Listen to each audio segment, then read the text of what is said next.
Chapter number 4 ભારતની પ્રારંભિક રાજ્ય વ્યવસ્થા.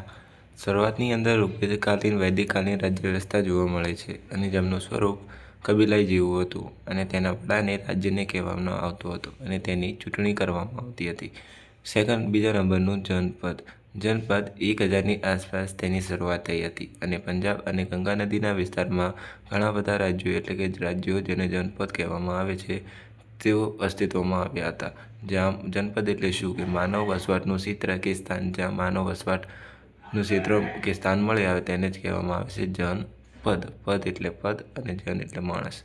મહાજનપદ એટલે કે 6ઠ્ઠી સદીમાં 16 મહાજનપદો કેટલાક ગણ રાજ્યો હતા તો કેટલાક રાજાશાહી પ્રકારના રાજ્યો હતા. કેટલાક રાજાશાહી હતા તો કેટલાક ગણ રાજ્યો હતા. કેટલા મહાજનપદ હતા? 16 મહાજનપદ હતા 6ઠ્ઠી સદીમાં. 16 મહાજનપદો વિશે વાત કરીએ તો વજ્જી, મોસ્ટ એમપી પદો વિશે વાત કરીએ તો વજ્જીની રાજધાની વૈશાલી અને જે ઉત્તર બિહારમાં આવેલું. અંગ, ચંપા જે પૂર્વ બિહારની આવેલું છે. કાશીની રાજધાની વારાણસી જે યુપીમાં આવેલું છે.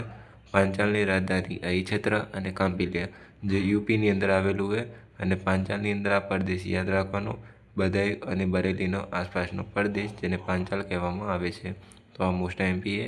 82 એટલે વિરાટનગર આજનું રાજસ્થાનનું જયપુર.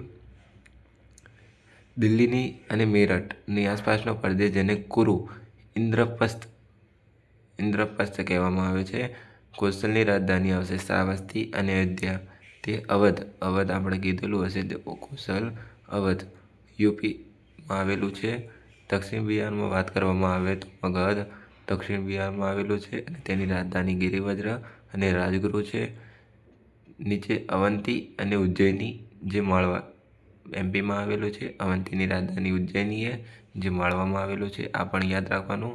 અને છેલ્લું અસ્મક ગોદાવરી નદીને કિનારે આવેલું છે અને તેની રાજધાની પૌંડન્ય છે. તો આની અંદરથી કેટલું વસ્તુ યાદ રાખવાનું? એક. ઋગ્વેદકાલીન રાજ્ય વ્યવસ્થાની અંદર રાજન્ય છે તેની ચૂંટણી કરવામાં આવતી, એક વસ્તુ આ યાદ રાખવાનું. 1000ની આસપાસ પંજાબ અને ગંગા નદીના વિસ્તારોમાં રાજ્યોની સ્થાપના થઈ, એક આ વસ્તુ યાદ રાખવાનું. જનપદ એટલે શું એ પણ યાદ રાખવાનું કે રાજ્યના અર્થમાં વપરાતો શબ્દ છે. મહાજનપદ કેટલા છે તો 16 મહાજનપદ છે અને એમપી મહાજનપદો વિશે વાત કરવામાં આવે તો એક પાંચાલ યાદ રાખવાનું, 82 યાદ રાખવાનું, ઇન્દ્રપ્રસ્થ યાદ રાખવાનું, કોસલ યાદ રાખવાનું અને એક મગધ યાદ રાખવાનું અને સાથે સાથે એક અસ્મક યાદ રાખવાનું કારણ કે દક્ષિણમાં આવેલું એકમાત્ર મહાજનપદ છે. ઓકે, આટલું યાદ રાખવાનું અને એક આ વજ્જી યાદ રાખવાનું. વજ્જી વૈશાલી ઉત્તર બિહાર. શા માટે આગળ